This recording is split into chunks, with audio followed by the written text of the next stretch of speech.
তো বন্ধুরা কেমন আছো সবাই? বন্ধুরা তোমরা হয়তো ভাবছো এত রাতে আমরা স্টেশনে সবাই কি করছি। হঠাৎ করে সিদ্ধান্ত হলো মায়াপুর ঘুরতে যাওয়ার। তাই আমরা সবাই ভোর 4টের সময় সাতবেরিয়া স্টেশনে চলে এসেছি, কারণ আমাদের বনগাঁ থেকে রানাঘাট যাওয়ার ট্রেনটি ছিল 4:30।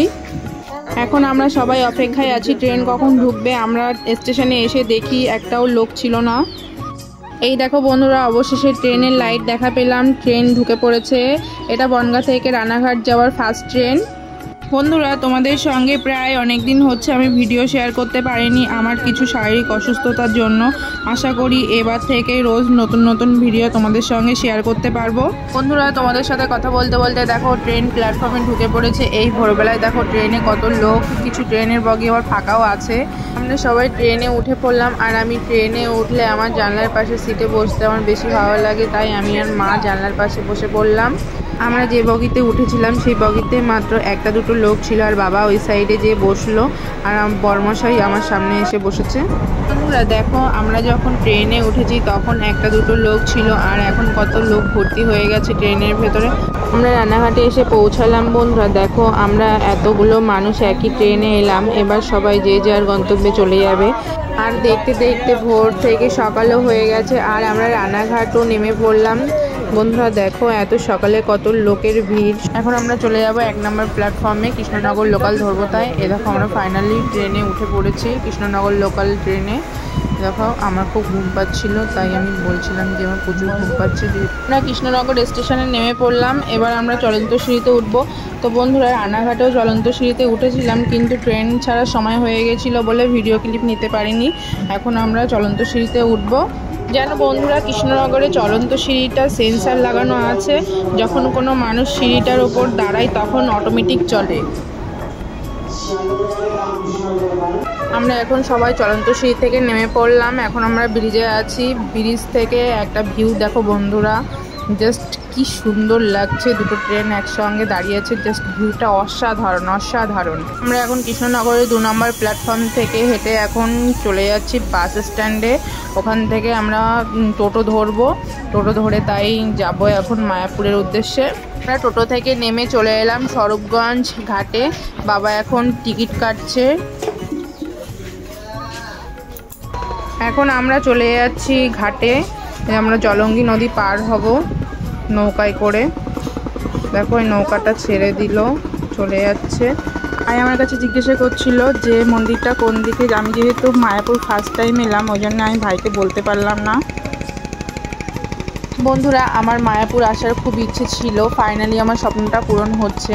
আমি খুব এক্সাইটেড, কারণ রাধা গোবিন্দর দর্শন করার জন্য। ঘাটের থেকে এই ঘাটে নৌকা চলে এলো, এবার আমরা সবাই উঠে পড়ব। আমরা সবাই নৌকায় উঠে পড়েছি। বন্ধুরা আগে আমি নৌকা চড়েছি, কিন্তু এই ধরনের নৌকা আমি ফার্স্ট টাইম চড়ছি। বন্ধুরা দেখো নৌকা ভর্তি কত মানুষ। এত সুন্দর একটা সকালে নৌকা করে নদী পার হওয়ার একটা আলাদাই অনুভূতি। দেখো কাকুরটা কিভাবে নৌকাটা চালিয়ে নিয়ে যাচ্ছে। দেখতে দেখতে আমরা নদী পার হয়ে গেলাম।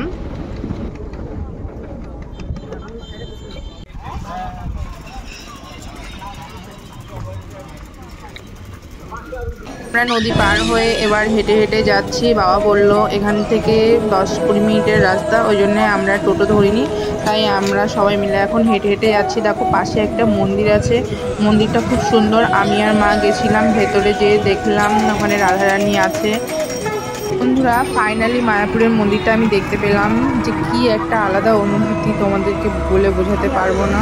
খুবই ভালো লাগছে, যত এগিয়ে যাচ্ছি তত মানে মনের ভেতরে খুবই আনন্দ হচ্ছে যে আমার স্বপ্নটা পূরণ হতে চলেছে।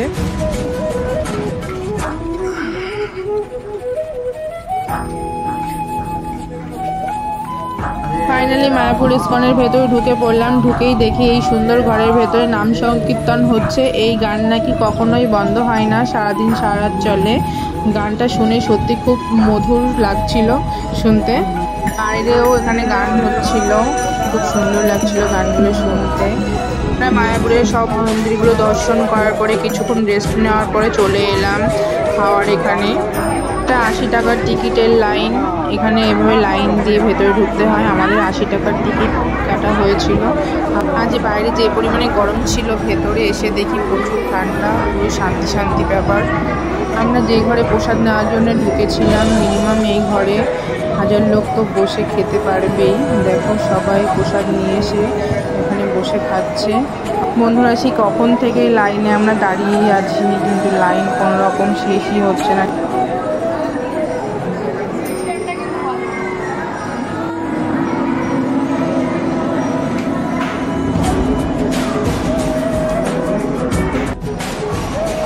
আমরা ফাইনালি প্রসাদ পেয়ে গেছি। আমরা জার্সির মতো বসে পড়েছি প্রসাদ খেতে।